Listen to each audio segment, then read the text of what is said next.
Kwa nini Pasaka ni muhimu sana katika maisha ya Mkristo? Kwa nini Pasaka ni karamu muhimu sana katika maisha ya mkombolewa? Jana tumegusa sana vitu fulani ambavyo vinaonesha kwa nini ni ya lazima sana. Tulisema faida ya kwanza na ni muhimu zaidi kwetu sisi kusherekea Pasaka ni sababu Pasaka inatupatia ukombozi na uhuru wetu, tusitawaliwe tena na shetani. Tukasema pia Pasaka ni provision kwa mambo yetu yote katika maisha. Na ni pale jana tuligusa mambo mengi. Leo nitagusa ingine sababu moja ambao ni ya muhimu sana na inafanya Pasaka iwe ya lazima katika maisha ya Mkristo. Ufunuo sura 12 mstari wake wa 11 peke yake.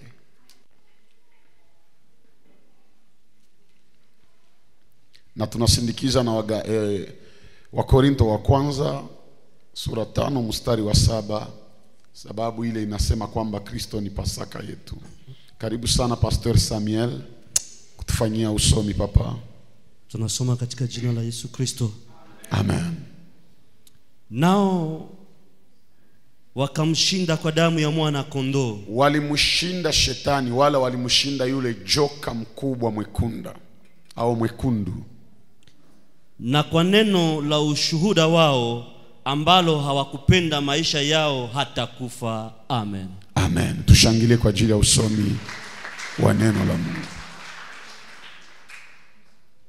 Wakorintho wa kwanza sura 5 mstari wa 7. Mstari wa 7 inasema hivi.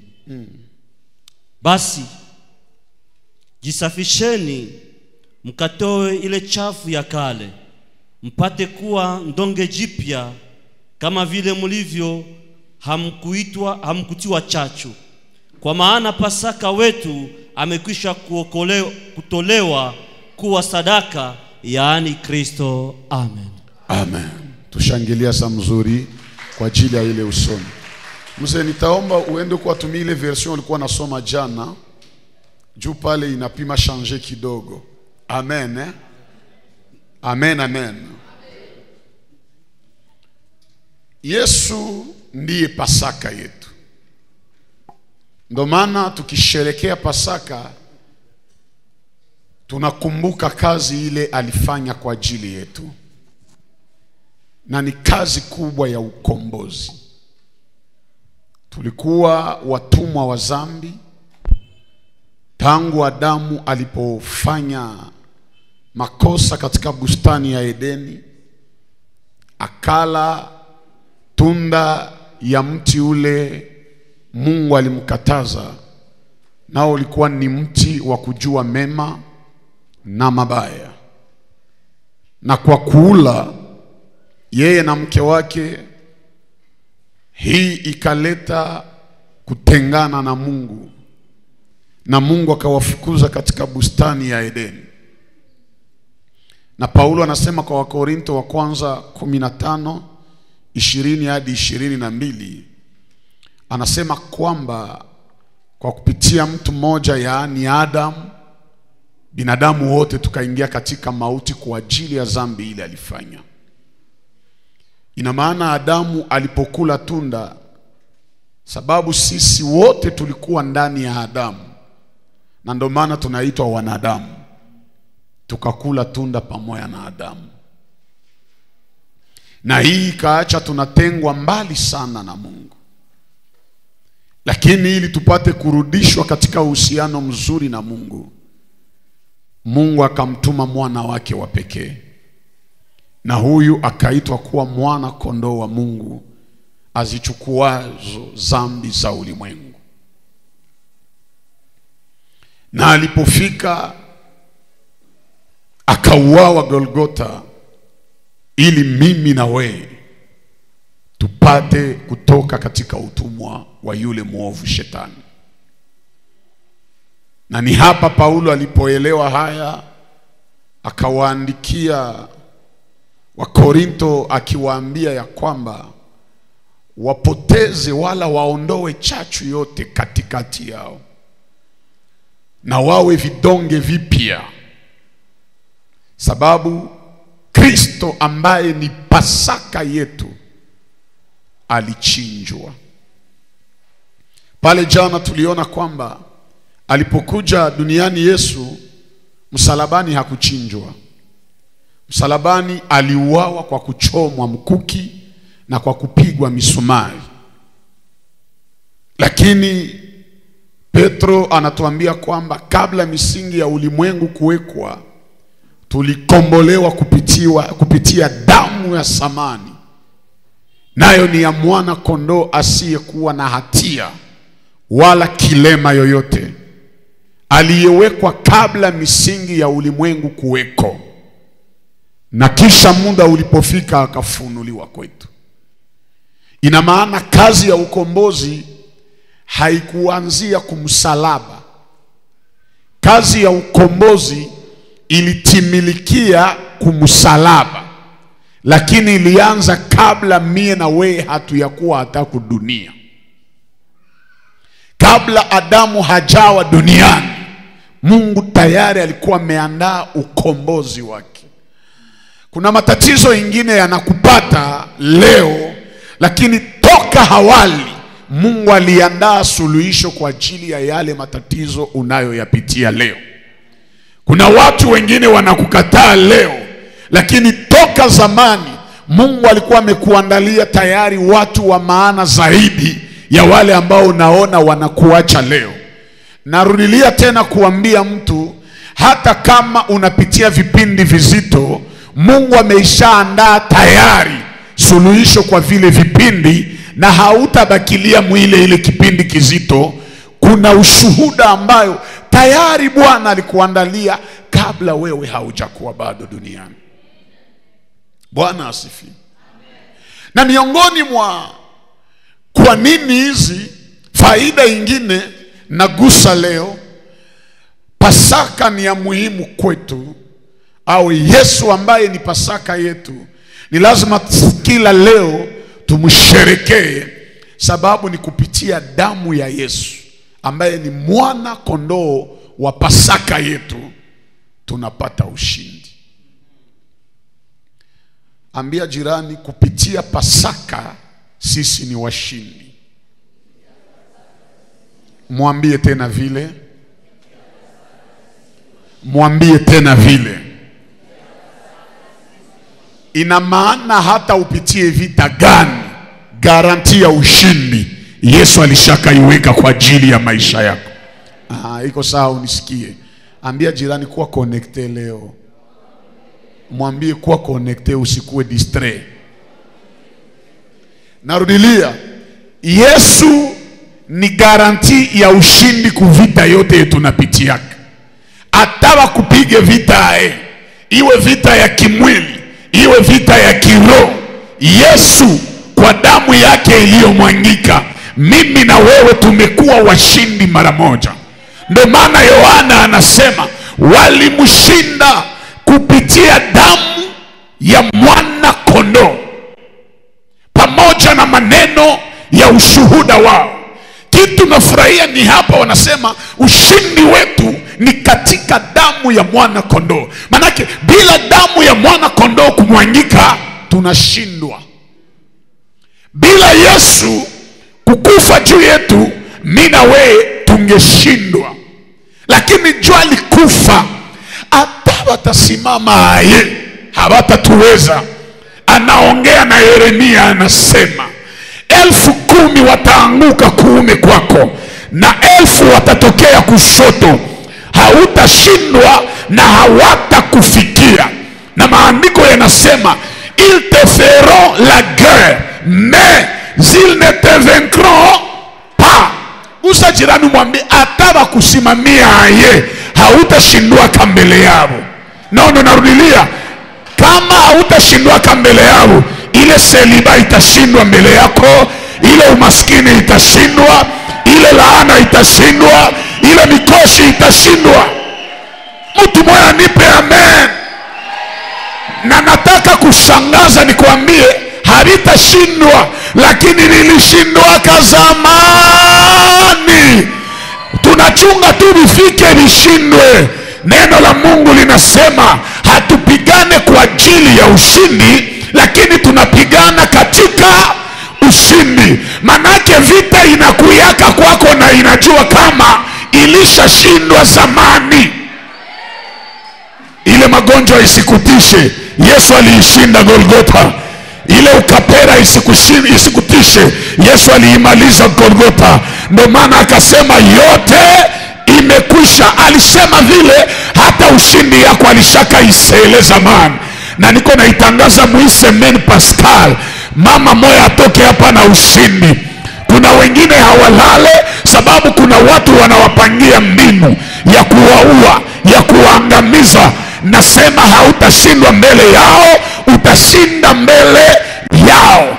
Bange kushinda kama Yesu angeshindwa kufa, lakini sababu alikufa na akafufuka, mimi na wewe ni zaidi ya washindi. Nataka uambie watu tatu, mimi na wewe ni zaidi ya washindi. Mwambie mzuri, mimi na wewe ni zaidi ya washindi. Patia Yesu makofi mazuri.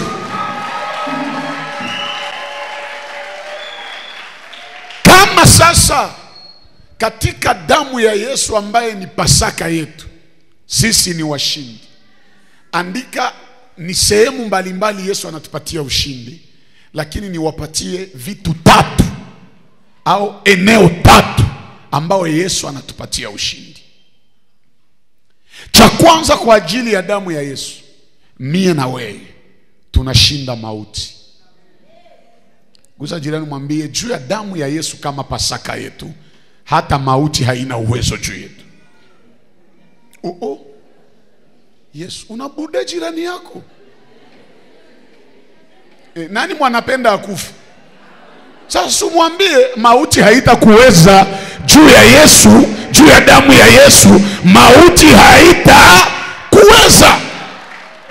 Ndio maana ukirudia katika Kutoka 12, satu damu ya mwana kondoo yenye ni picha ya damu ya Yesu, saa ilisimama kumilango. Hakuna mwalikufa kwenye damu ya Yesu ilikuwa. Hakuna mwatakuweza juu Yesu alishamwanga damu juu yako. Kwa hii tusome damu ya Yesu, sisi ni washindi kupitia hayo. Kivipi? Timotheo wa pili sura 1 mstari wa 10. Soma papa. Mtu mwingine anaandaa.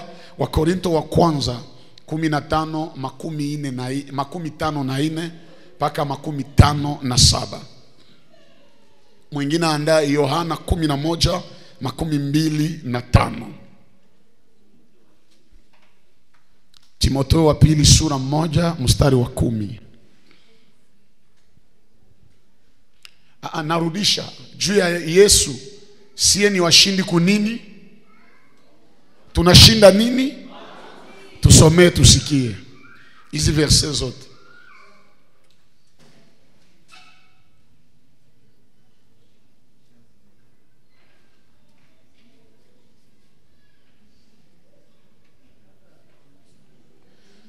Basi nadhani ile kimya haitaacha, tunatoka kusinga. Gusa jirani mwambie singa iko tu. Kama ile mikrofoni nakatala papa, soma hata na yangu haina shida.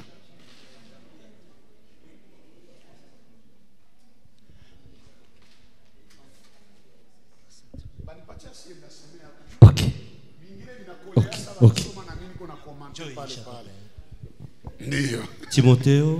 Timotheo wa kwanza. Timotheo wa pili sura 1 mstari wa 10.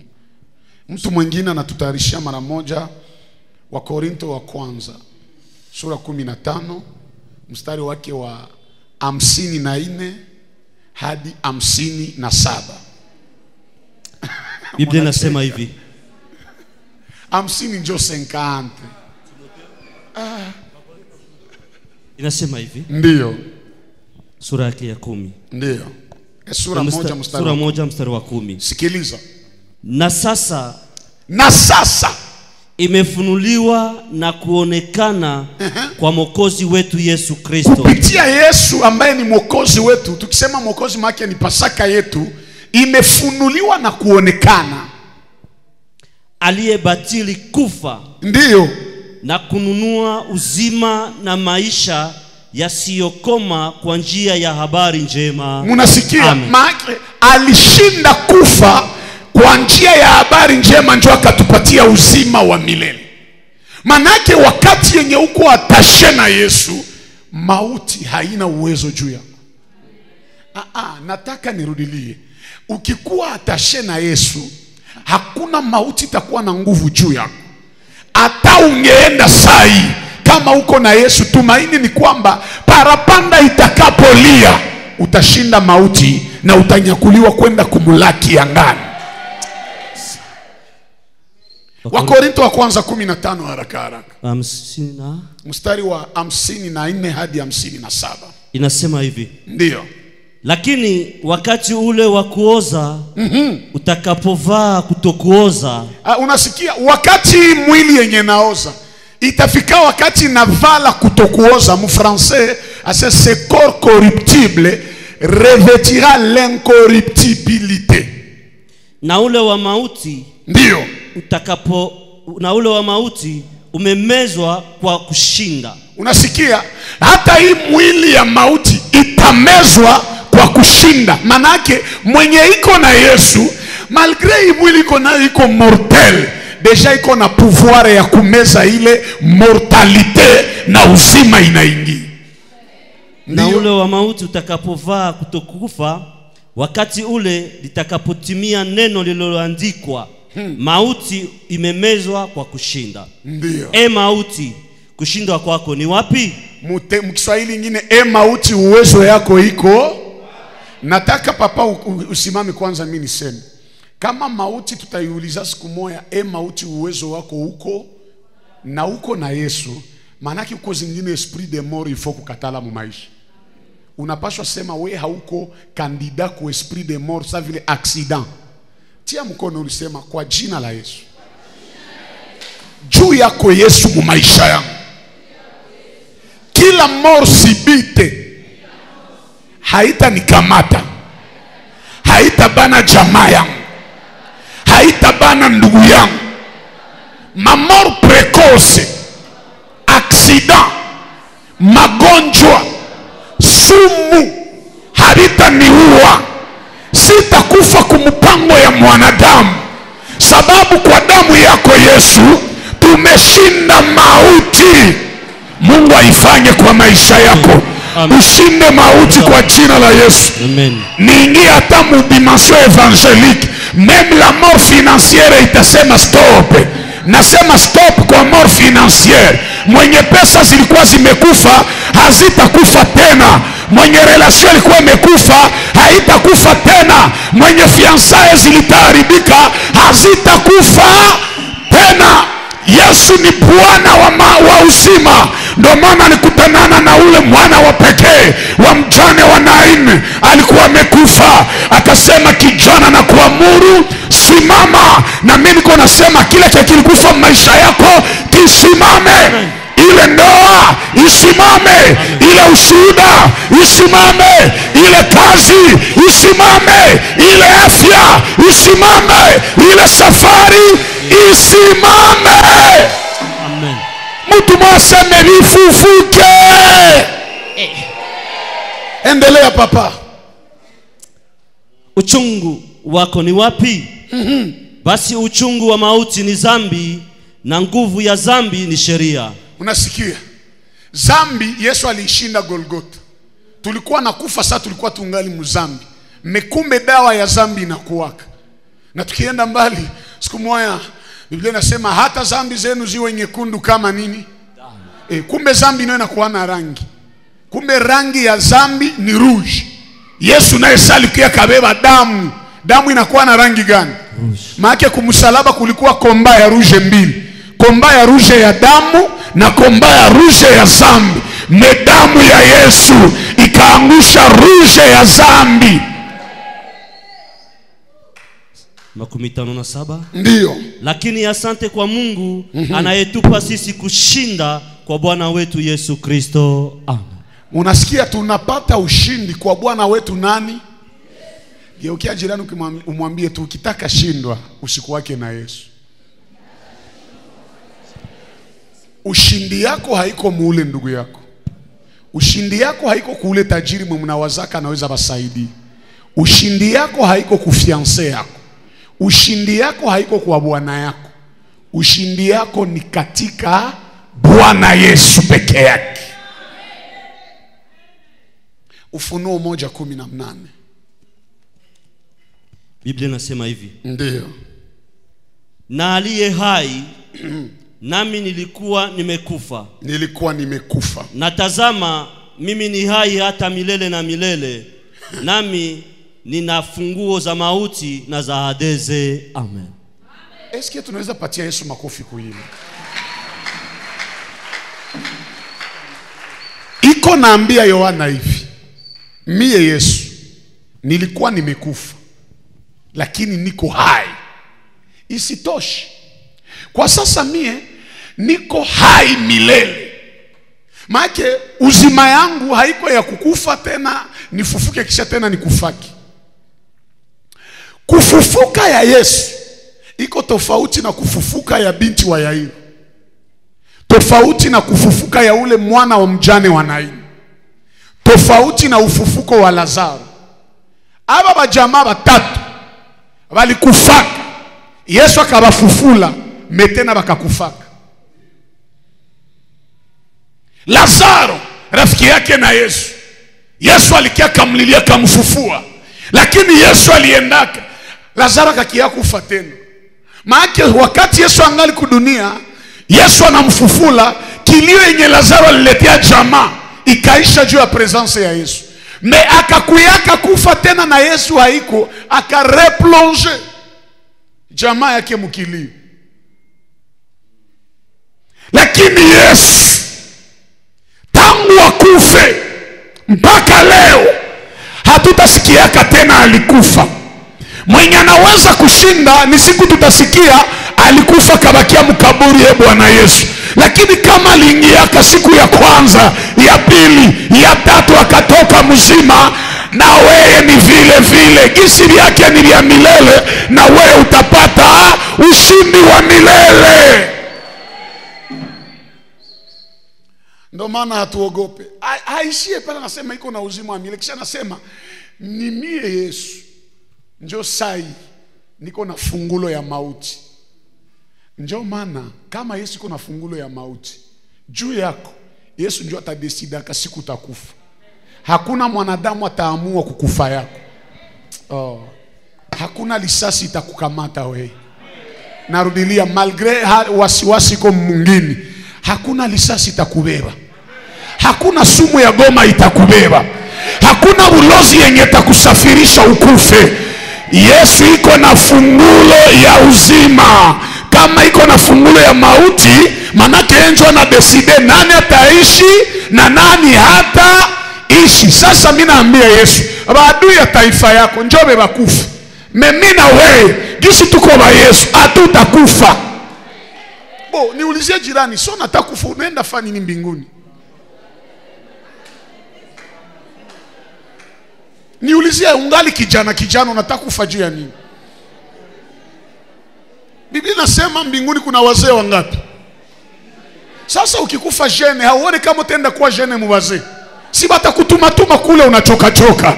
Hauko presse, hautakufa, utazeeka hapa kudunia. Niliwaza mtu wa uzima iko hapa alete yowe kwa ajili ya uzima ambaye amepata. Wewe ni mshindi juu ya mauti. Narudia, wewe ni mshindi juu ya mauti. Hata mauti isimame namna gani haitakuweza, sababu ndani yako unabeba Kristo ambaye ana funguo ya mauti. ona vye mina ordone, vye mina amuru likufe mu maisha yako. Krize ikufe, laana ikufe, kukataliwa endo kwa nijibia tu, mikoshi, kushindwa, ukosefu, upangai, lakini utajiri haitakufa, mafanikio haitakufa, ushuhuda haitakufa. Sisi ni washindi kwa ajili ya Yesu. Ndio maana ukisoma Yohana 11:25 Yesu anasema nini? Biblia inasema hivi. Yesu yeye pekee iko nasema. Yesu akamwambia, mimi ni ufufuko na uzima. Yeye anayeniamini hata anapokufa ataishi. Na kila mtu mwenye uzima na kuniamini mimi hata kufa hata milele. Uamini haya? Patia Yesu makofi. Ambia jirani, kama Yesu anasema sisi tukimwamini hakuna vya kukufa, ndakufia nini? Njoo maana siye wengine wetuko na Yesu hatuogopake tena lufu. Ona, mimi siogope kukufa, lakini mimi naogopaka kukufa na wakati yangu haijafika. Narudilia, usiogope kufa, lakini katala kufa na hauyatimiza mission ilikuleta duniani. Ukisha maliza mission yote useme sasa vile Yesu alisema kumsalaba, yote na akamaliza mikononi mwako na iweka roho, njoo akaenda. Sasa mimi na wewe tusafiri na hatuyafaa kitu. Hatuyakuwa na magari za bien. Ona, mimi siko mwile mbingu ya kwenda na sikutingiza kudunia. Siko mwile wazee. Hatutaenda mbinguni na hatukukula kubia raha ya dunia. Na narudilia, gusa jirani mwambie ni herere kwenda mbinguni na haukukula kubia kudunia.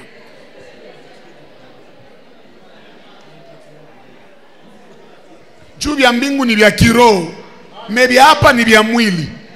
Kuvala montre ya oro haiko zambi, kuvala bage ya dhahabu haiko zambi, kuvala kukoti ya bei haiko zambi, kulala munyumba yenye wepe kunasikia raha. Unajua uko vitanda vingine vinaleta ndoto za mubaya, na uko ingine vitanda inaleta ndoto za bien. Basi unalala mkitanda yenye iko amo visanya, si utalota viko na kunyota nyota, kumbe ni visanya njoo iko na shughulikia damu yako.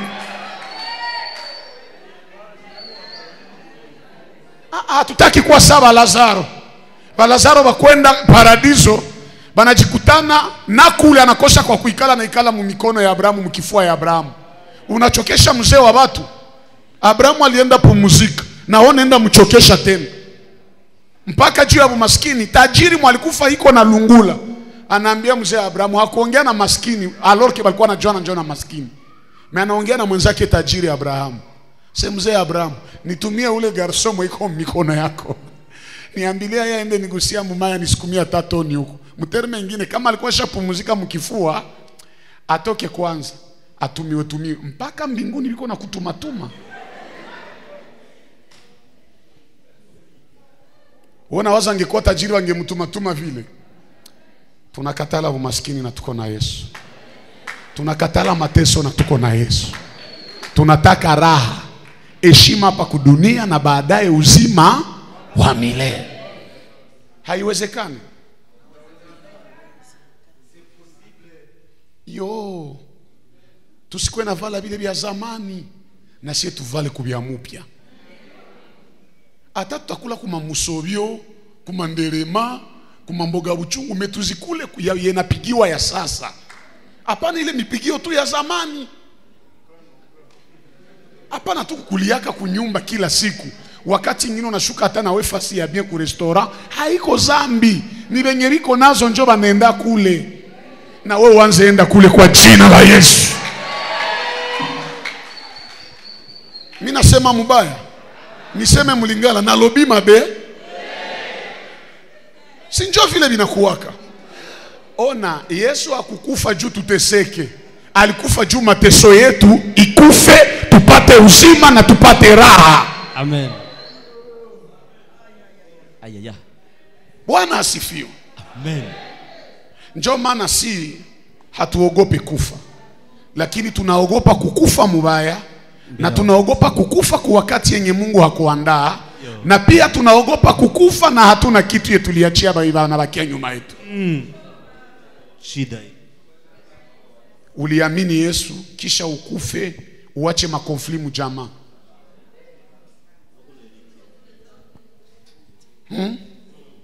Omwe unakufa na umeacha mali mengi, mpaka na watoto wako wanakuwa na raha ya kupenda ule Yesu.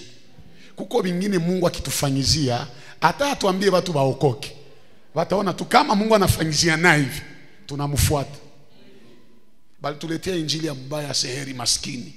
Yesu hakusema heri maskini, alisema heri maskini wa roho. Maskini wa roho maana yake sina maombi mingi na sina neno mingi. Nikifika kusayuni mimi natajirishwa kiroho. Junda kula neno, ndasikia maombi na utajiri na ingia. Sasa kimwili ifoni kuwe na vitu. Tumalize na Waroma 8:11.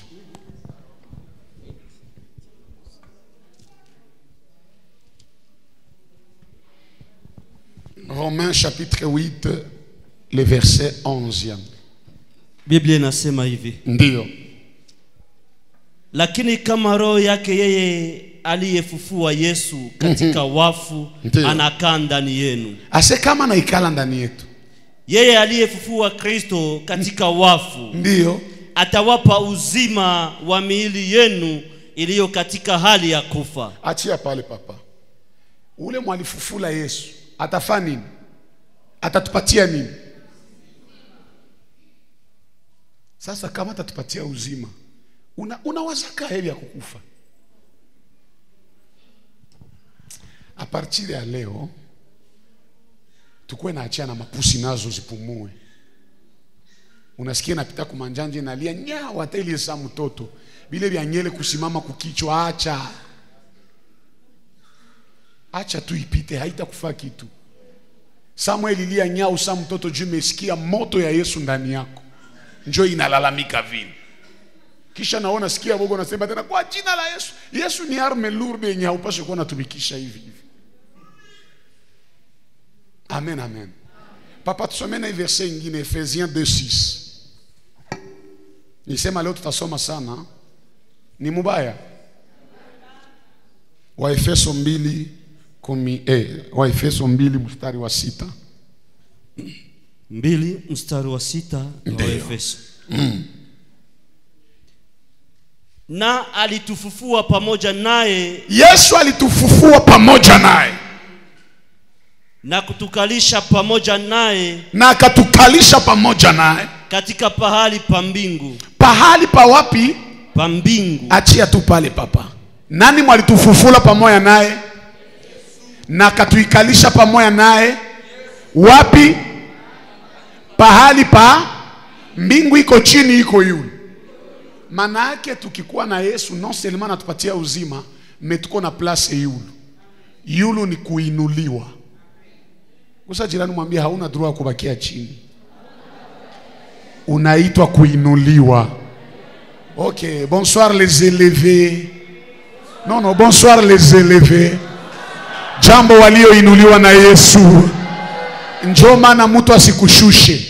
Yesu alishakupandisha zamani. Hata saa hii hakuna kitu keuko naki, usiitike bakuzarao.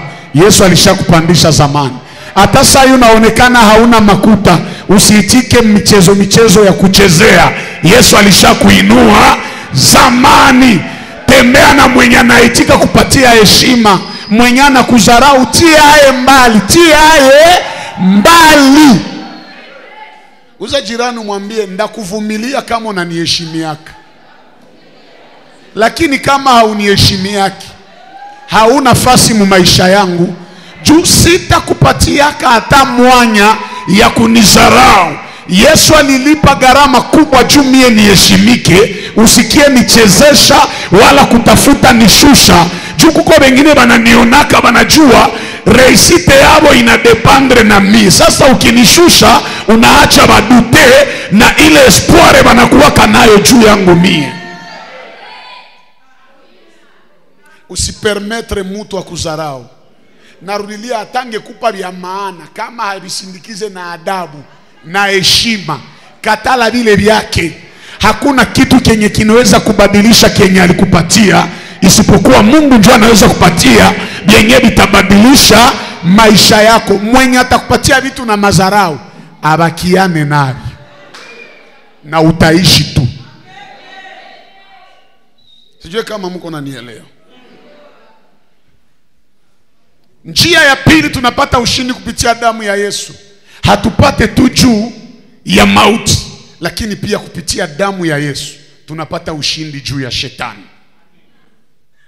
Kwa jirani mwambie, hautashinda tu walozi, na shetani utamutwanga mubaya.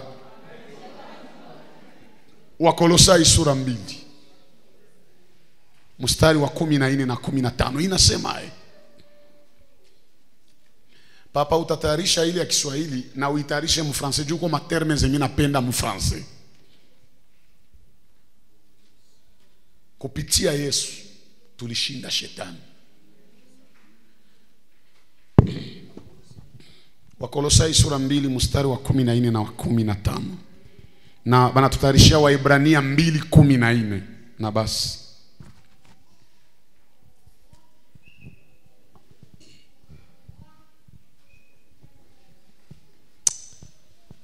Wakolosai 2:14-15. Ndiyo. Akikwisha kuzima hati ile iliyoandikwa ya kushitaki kwa hukumu zake. Maake Yesu ule aseme akazima, maake akaefase ile letre ya condamnation. Endelea. Ilikuwa na uadui kwetu. Akaiondosha na kuifunga kwa msalaba na misumari. Kupitia msalaba aseme akaikue kumsalaba. Ndiyo. Akikwisha kuondosha falme na mamlaka, akazionesha waziwazi, akizishingilia katika msalaba huu. Mfranse inatasema hivi. Tusomea huo mfranse. Mimi naijua ameacha isemewe pale. Colossiens 2:14-15.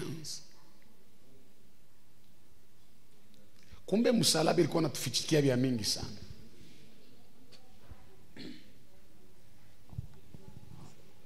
Colossiens 2:14-15 na Hébreux 2:14.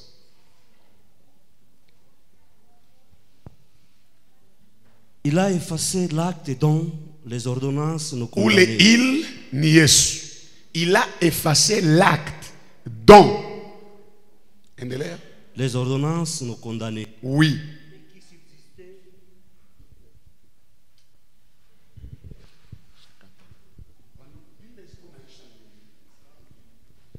Et qui subsistait contre nous. Et il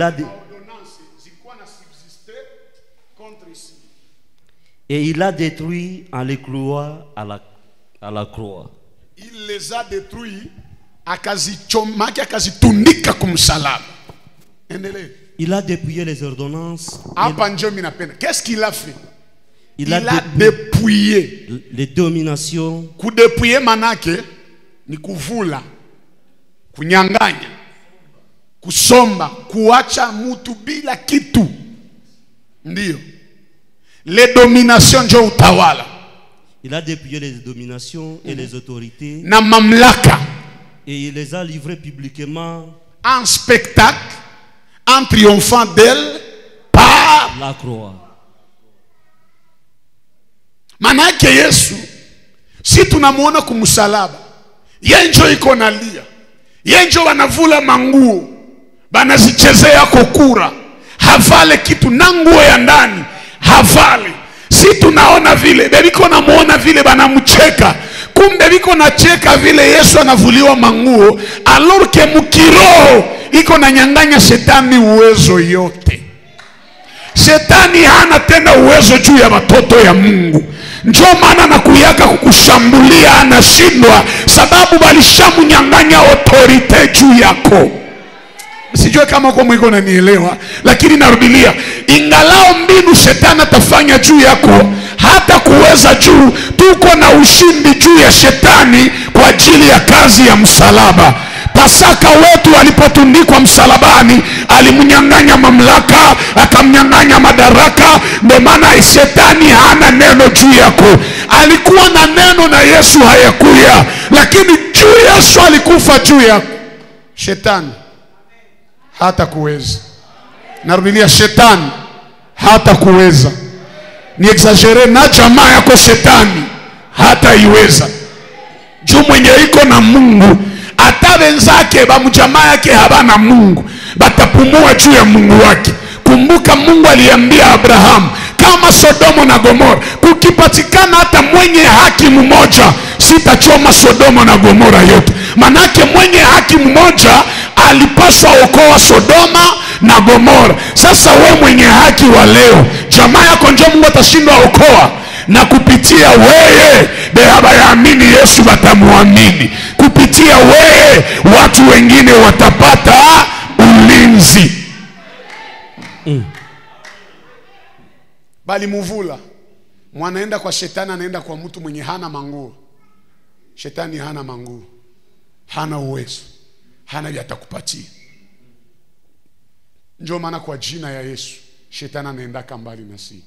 Imesema aseme tumupinge shetani. Atafanya nini? Tumufait nini? Résister au diable. Et qu'est-ce qu'il fera? Ora kikimbia manake anakuonesha mgongo. Njoo maana tutamzomea. Juu anakimbia manake ameshindwa na stahili kuzomelewa. Shetani anapata haya. Juu ya Yesu alifanya Golgotha, mimi na wewe tutamwangusha kila leo. Njoo nilihubiria zamani, fasi yote tutakuwa namupiga. Hata ukwe mshambre unamwangusha. Hata ukwe mubarabara unamwangusha. Hata utembee mumai unamwangusha. Anaweza leta maesprit za kutikisa bato, lakini haitazama juu ya presence yako.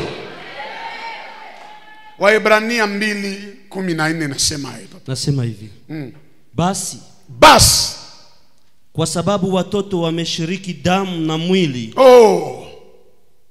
yeye mwenyewe hivyo hivyo alishiriki kama wao. Ndiyo. Hata kwa njia ya kufa apate kuharibu yeye aliyekuwa na nguvu za kufa, ndiye shetani.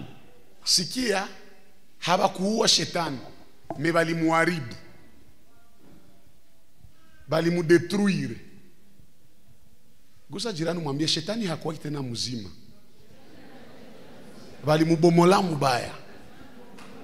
Njoo maana Petro anasema shetani ni kama nini? Simba. Mwenye iko nafanya nini? Mwenye iko na ngoroma atafute nani? Atameza. Simba hamezake na hayatafuna. Metelma bali mubomola mubaya, meno yote karuka. Shetani hana meno. Shetani iko kipande. Njoo maana sikuintimide. Hata ukiwa na maintimidation zae, kwa namkumbusha shetani iya 2000 ans kumsalaba bali kuharibu mubaya. Ilifalewa na muharibu juu yeye ujengwe. Narudilia, ilibidi abomolewe juu yeye ujengwe.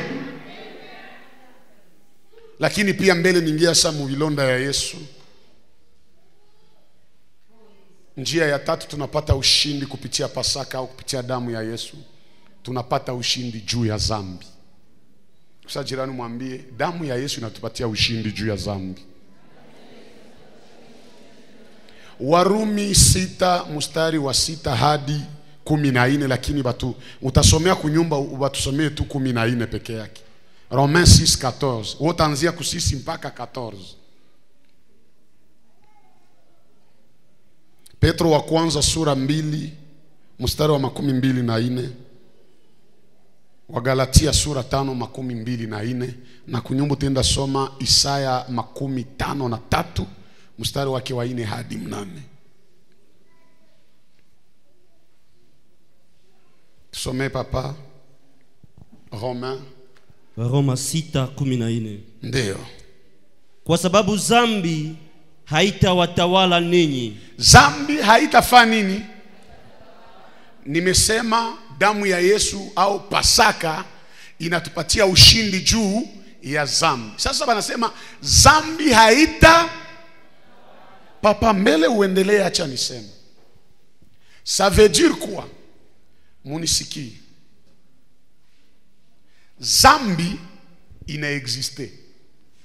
Aussi longtemps tunavala hii mwili, mzee wangu, hii mwili yenye unavala, uitike ukatale, itakusukuma mzambi.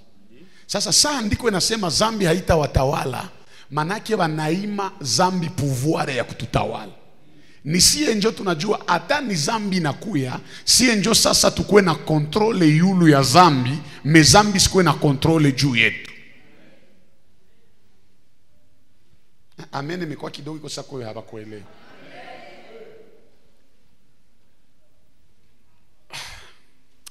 Msinisikie mubaya, mimi munielewe. Mnajua kama mwili inatuma mtu mubaya mingi sana, na zambi inakuya juu ya nini? Kia kwanza kinaacha tunakuwa expose ku zambi ni macho. Mara mingi kila kienye unapendaka na ni zambi kwa Mungu, shetani anafanya nguvu akikuletea ukiona. Juu kienye unaona njo kinakusukumaka uwaze, na kuwaza njo nakusukuma utamani, na kutamani njo nakusukuma ufanye action. Sasa aseme zambi haitutawale tena. Nigusie jirani mwambie usitike zambi kutawale. Juu siku zambi itakutawala mara moja kuwa esklave wa ile zambi. Alors que Yesu alilipa gharama Golgota juu usitawaliwe tena na zambi. Manake mbele Yesu akuye kuko walikuwa nafaa zambi juu ni nature. Hayo ndio ilikuwa na pouvoir juu yao. Mesa Yesu anakia na détruire zambi, anaishinda, anaitia chini ya migulu yetu juu siye njo tuanze itawala. Njo maana munisame kusema vile, unawezi ona mwanamke mzuri, unasikia tamaa yake, lakini juu haiko wenjo zambi natawala, wenjo utatawala zambi, unametrize zile tamaa. Ukisha zimetrize na unavuka ule mwanamke bila kufanya kitu, pale njo banasema ametawala zambi, ameshinda zambi. Tukue sa Joseph bibi ya Potifar, msiwazi alimutante Joseph na haiko wakiana. Na Joseph alikuwa bogos, na bibi ya Potifar alikuwa wakiana sana. Eske mnanisikia? Juu alepoke wanamuke ya Kimisri walikuwa weusi, kiana sana. Anatante Joseph anaona urembo, me anajua huu ni bibi wa watu. Siwezi itika ni sede ku desir ya sai yenye taniaribishia destine yangu ya kesho. Kumbe nikatale ya sai juu kesho nikie kuwa premier ministre. Manake bibi ya Potifar alikuwa njia ya kupoteza Joseph asikuwake premier ministre. Me Joseph kuruka bibi ya Potifar, malgré ataingia mprison, hata bakia mprison, sata toka atakuwa premier ministre mu territoire yote ya nani? Ya Egypte. Gusa jirani mwambie jifunze kutawala zambi. Mwambie utasikia hamu ya kuifanya lakini usiifanye. Papa, siye wote tunasikia kauba ya vitu mbalimbali. Unaweza ona mtu iko na kitu ya mzuri unasema na unaona kabisa wanaiacha origin, unaanza jiuliza ni wewe hao. Mejuko na pouvoir ya kudomine zambi, na njoo yenye Kaini alishindwa. Mungu anaambia Kaini, kwa nini unaharibu uso wako? Je, ukitenda vema na we hautakubaliwa? Asema zambi imelazwa kwa mlango wako. Asema kama ukitenda vema utaishinda. Kuko zambi zingine Hautasema balikukazia hayo. Bandugu, mtumishi anasema ule fia aliniangusha. Ule fia alikuangusha au na oli bitaka tu? Ilifika yeye mkaanguka. Alikuangusha, alikukutana mugiza akakuintimidate na masasi. Au alianza tu kutapa. Unakuwa kiana na wase merci. Ingine kutapiwa ni ya kutafuta kubaangusha. Msikuwe na itika kila kutapiwa.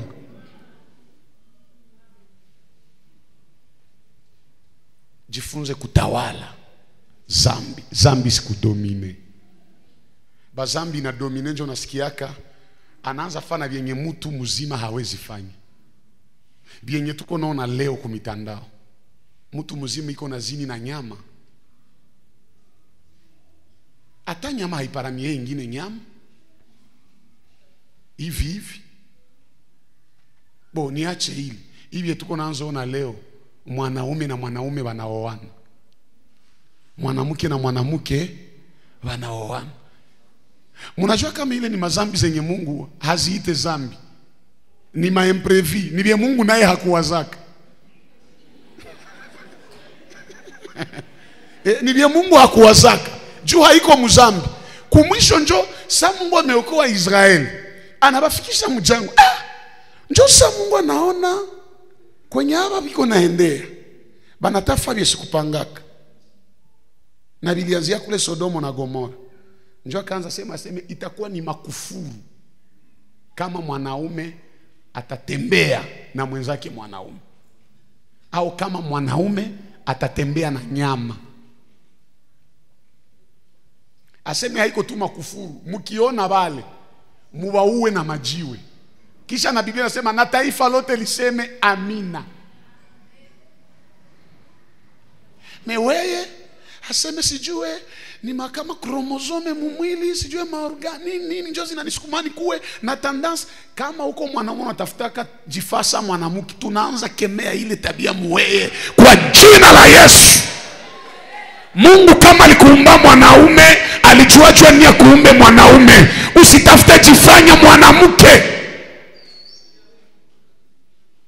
Ile haiko mumazambi ile iko mumakufuru, muma abomination. Na haiko tu abomination, iko muma iniquite. Inafika kae ujiimagine mwanamke, hauko na muone, unajiimagine aye.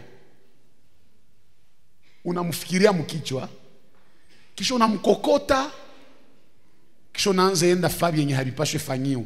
Juu uko na waza picha ya mtu. Utawaza uko najifurahisha, kumbe uko naharibisha mwili yako. Na uko na chafula roho yako. Siku parapande talio ta regrete. Bwana asifiwe. Niambie jirani usitawaliwe na zambi. Juu Yesu alikupatia kutawala zambi. Yesu alikupatia kushinda zambi. Papa tumalizie ile verset.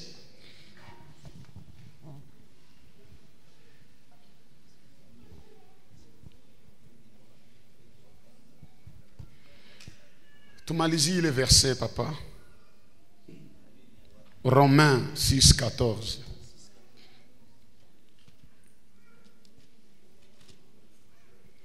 Pierre 2:24.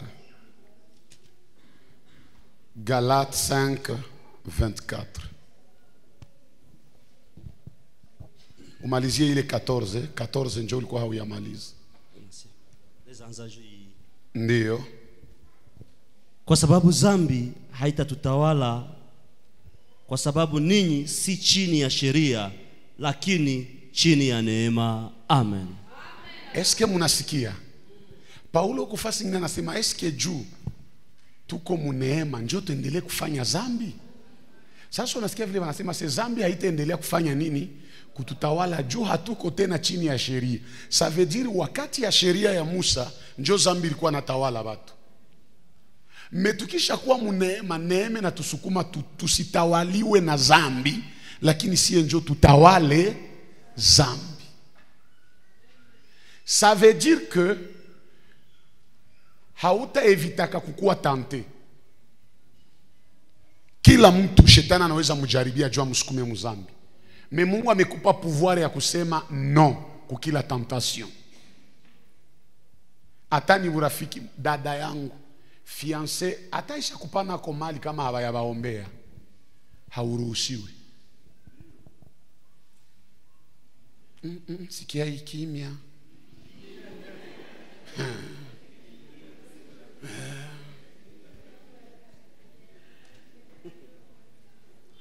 Usiwaze asikupatia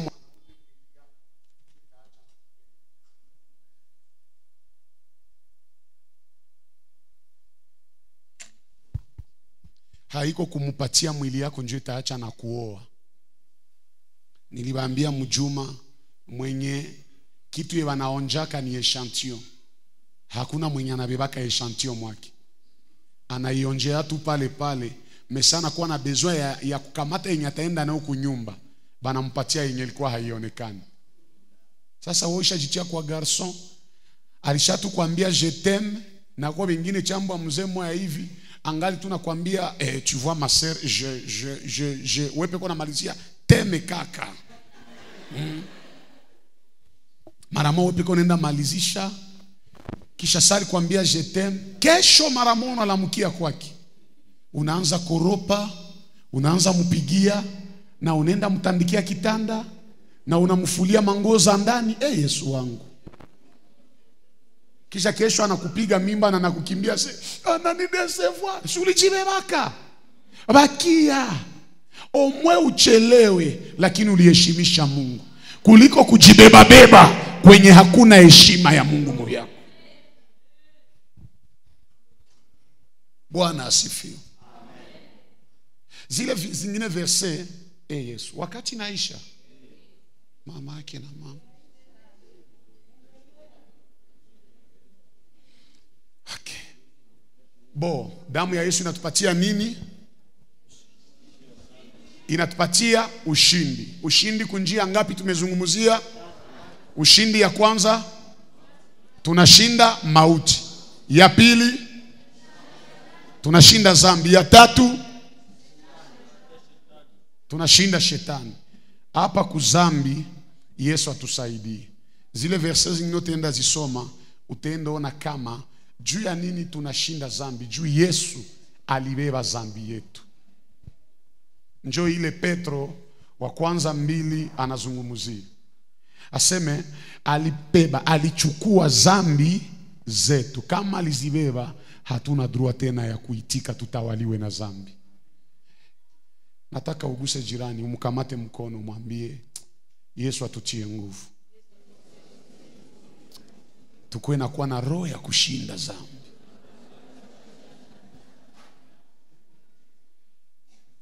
Ni mnawazaka tu dhambi ni buzinifu. Mnawazaka tu dhambi ni wizi. Kusema bongo nao ni dhambi. Kukoba expert huku kusingiziana. Anaweza gonganisha watu wameishi pamoja wanapendana sana na wanakorogana. Unawazaka sona achanisha wanapendana. Wenjo wataanza penda sasa. Wenjo watabeba. Usikuwe chanzo ya kukoroganisha walipendana na haujue walianzia wapi. Usijiingize mu ya watu wawili. Na usikuwe tu njia ya kukoroganisha watu wala kugonganisha watu vichwa. Lakini kuwa njia ya kupatanisha watu. Hatukupewa esprit ya separation au ya division. Metulipewa njo esprit ya reconciliation. Kwenye amani haikukua, leta amani pale. Kwenye raha haikukua, leta raha pale. Kuko mtu mwingine ukikutana naye anataka apate raha kwako juu kwenye alitoka walimwachia vilonda, alishakuwa desu. Usiache mtu anaregrete juu alikutanana na wewe. Ingine tunakosea Mungu kwa kusema sema mingi na kusema vyenye havikuwake. Ona mingi, sema kidogo. Sikia mingi, sema kidogo. Na ukisema hakikisha unasema vya maana, vyenye vitasaidia, hapana vya kutenganisha watu. Kibaya hata katika makanisa uongo imekuwa mingi sana. Biblia inasema shetani ndiye baba wa waongo. Ukikuwa msema uongo, maana uko mtoto wa shetani mkanisa. hata mkorale watu biko nachonganishana. Ile haiko maisha. Kiburi pia ni zambi, na njo zambi ya mubaya. Junjo ili ya chaba nafukuza shetani. Depuis muko mwishasikia shetani alifanya zambi ingine, si kiburi tu, me mwishasikia Mungu anampata neema ya kutubu.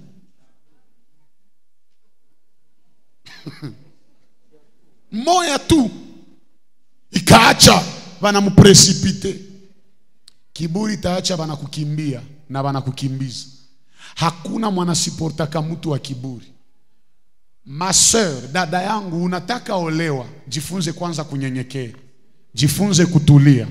Kama hauyapata mafundisho ya kujishusha na kutulia, usiombe uolewe. Juu kuolewa inaomba kujishusha na kutii. Biblia inasema wanawake tiini waume zenu. Sasa kiburi na ushabakia tu kutengeneza makucha munyumba, haushughulikie wengine, na wakitaka kuambia sasa unatanionea, siko kia kwa mtu wa kazi huko, haukukiani tawala, bali ulienda mule juu kutawala. Ulienda mule juu kutawala. Tulisoma jana wakati zambi nafanyika, Mungu akaambia mwanamke aseme juu ya hii ulisikia nyoka, ndaongeza machungu yako kwa kuzaa, na aseme desire zako zitadependre na mwanaume na atakutawala. Kama hautasiporte kutawaliwa na Bwana, usiombe Mungu akupe mariage. Mariage haiko tu kuzala watoto. Mariage haiko tu kupigia Bwana chakula. Mariage pia ni kuheshimia Bwana wako na kumsaidia kwenye hawezi. Sirtu kikuwa msaada kwa Bwana yako hata kuachaka. Makanisa mingi madivorce ziko juu ya nini?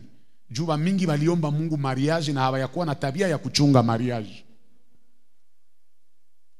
Haiko juu matiti ishachomoka njoo nakuwa na bezo ya mwanaume. Ikalia wa mama wanaokomaa, ikalia watu wa hekima, bakwambie mtoto wangu, mariage ni usafi, mariage ni kujishusha. Mwenzako akipanda wewe shuka, mwenzako akiwaka wewe kuwa baridi. Mkiwaka nyie wote mnaleta volcano nyumba. Sijui kama tuko napatana na tukubaliane.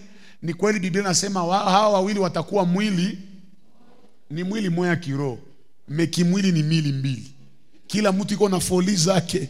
Mumwana mizimu ya kwao na foli za kwao, wazimu ya mkartie zao kwa alikomalia na huyu mwingine. Sasa ukitafuta onesha mwenzako na joko nilikomaliaka, utashtukia licho haiko tena kumwili yako. Tasema sikuwaambia. Mimi nasema mubaya. Mariage ni juu ya watu wakubwa webaisha komala. Njoo maana odela ya kuambia baba nipe ndoa, angalia kama uko na tabia ile. Kiburi nayo inatusukuma kufanya dhambi. Lakini pia haiko tu ile. Atakuwaziana mabaya nayo ni dhambi. Kuko tu watu wana akiona mwingine anapendeza se hey, alitosha hizi wapi? Malinye. Aba papaya watu. Kuko banamuke wengine banavala mzuri na hawakuharibisha mwili yao, banajua jitafutia makuta, banajua winda bila kufanya uchafu, na banajua chunga heshima yao. Sasa haiko kila mwenye anatakata manake alipata munjia ya mubaya. Kuko mwingine anajua jitafutia na anachunga heshima yake na iko bien mbele ya Mungu. Kuwaziana. Kwanza mwii hali unaona tu kaka na dada wanatembea hey, maanguko baisha anguka, tulijua tu frere. Kuko tu kaka na dada wanawezi ishi burafiki na habafanye zambi na habawaze bile vya kupendana.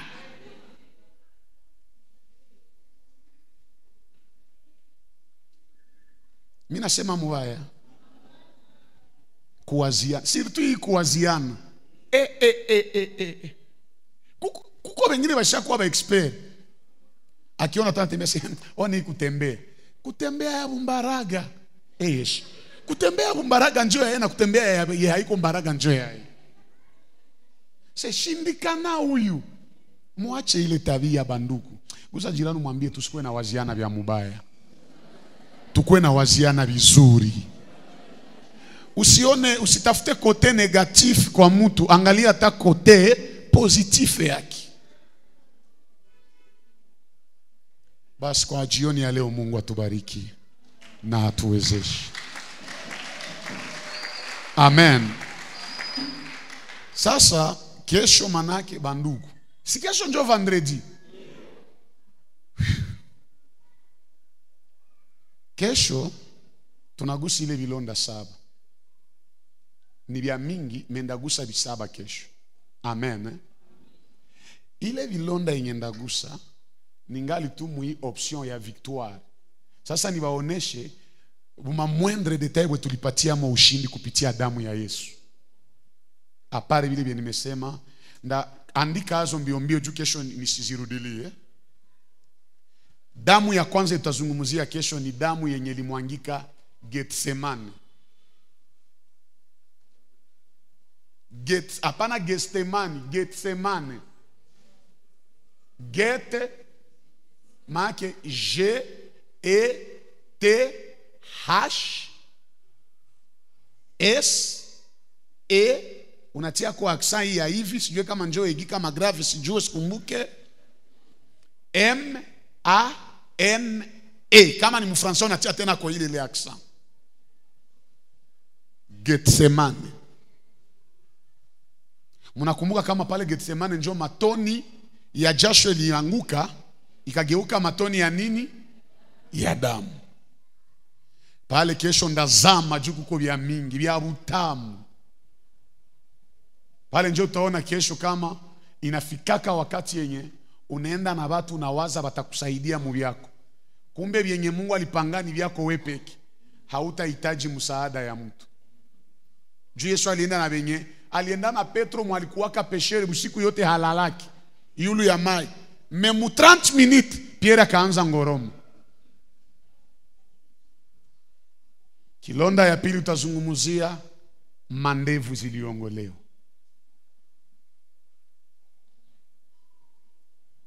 Mandevu, kilonda ya mandevu. Kilonda ya tatu utazungumuzia bali mubabula mugongo na mafimbo. La flagellation. Alipigwa kwa fimbo ya mijeredi ya chuma.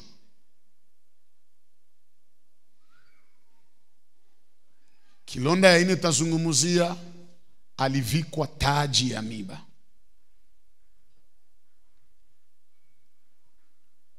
Kesho ndabapatia sasa maverse niko nazo, meenda bapatia azo kesho. Kilonda ya kufuata alipigwa, alitosha, mikono yake ilitobolewa. Ni kilonda ngapi ile?